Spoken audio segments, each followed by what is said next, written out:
है। क्या करना है इसको? मानक रूप में लिखना है। यहाँ है 0.0000735।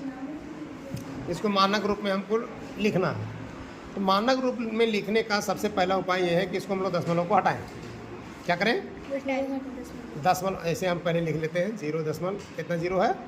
4 जीरो है, 7 3 5 बटा देंगे हम लोग, और बटा देने के बाद दशमलव हटाएंगे। दशमलव हटाने का नियम है कि पहले एक यहाँ दो, और जितनी नंबर हैं, जितने डिजिट हैं, उतना तुमको जीरो यहाँ देना होगा।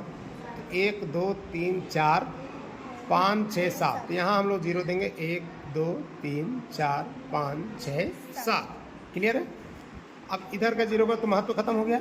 अब हमारे पास प्राप्त क्या हुआ? 7 3 5 बटा 1 पर कितना जीरो? 7। 1 2 3 4 5 6 7। अब हम क्या करते हैं, इधर एक अंक रहने देते हैं और इधर दशमलव दे देते हैं। 2 अंक के बाद इधर से 2 अंक, यहाँ दशमलव दे देते हैं। तो जब जो काम हम ऊपर में करते हैं वही काम हमको नीचे भी करना पड़ता है। तो ऊपर में यहाँ हम 1 2 अंक के बाद दशमलव दिए, तो यहाँ से भी हम 2 अंक के बाद यहाँ दशमलव दे दिए।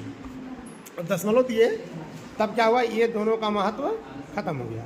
तो मेरे पास क्या बचा? 7.35 बटा 1 पर कितना जीरो? 1 2 3 4 5। अब इसको पावर में लिखो। तो पावर में लिखने का है कि 7.35 बटा जितना जीरो उसका 10 का पावर उतना। तो 10 का पावर कितना? जितने जीरो हैं, 1 2 3 4 5 जीरो, तो 5 पावर हो गया। अब इसको गुना के रूप में लिखो। क्या करो? गुना के। ये हो जाएगा 7.35 गुना। तो ये पावर यहाँ पे जो प्लस में था, जब हम ये भागा से गुना में जाता है तो इसका पावर का जो है वो बदल जाता है, वो धनात्मक से बन जाता है ऋणात्मक। तो बन गया 10 के पावर -5। अब ये 7.35 गुना 10 का पावर -5, ये तुम्हारा हो गया आंसर। ये कौन सा रूप में लिखे हम? मानक रूप में। ये मानक रूप बड़ी बड़ी संख्याओं को छोटे स्तर पर लिखने के लिए उपयोग किया जाता है गणित में। ठीक, आ गया समझ में?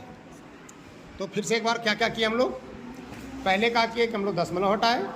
तो दशमलव हटाने के लिए हम लोगों ने क्या किया? जितने ऊपर में अंक हैं दशमलव के बाद उतने जीरो दिए और यहाँ 1 लगाए। 1 लगा के उतना जीरो हम दिए। फिर दूसरा क्या किए कि इधर 2 अंक के बाद दशमलव दिए, तो यहाँ भी 2 अंक के बाद दशमलव दिए। फिर क्या किए? दशमलव हट देने के बाद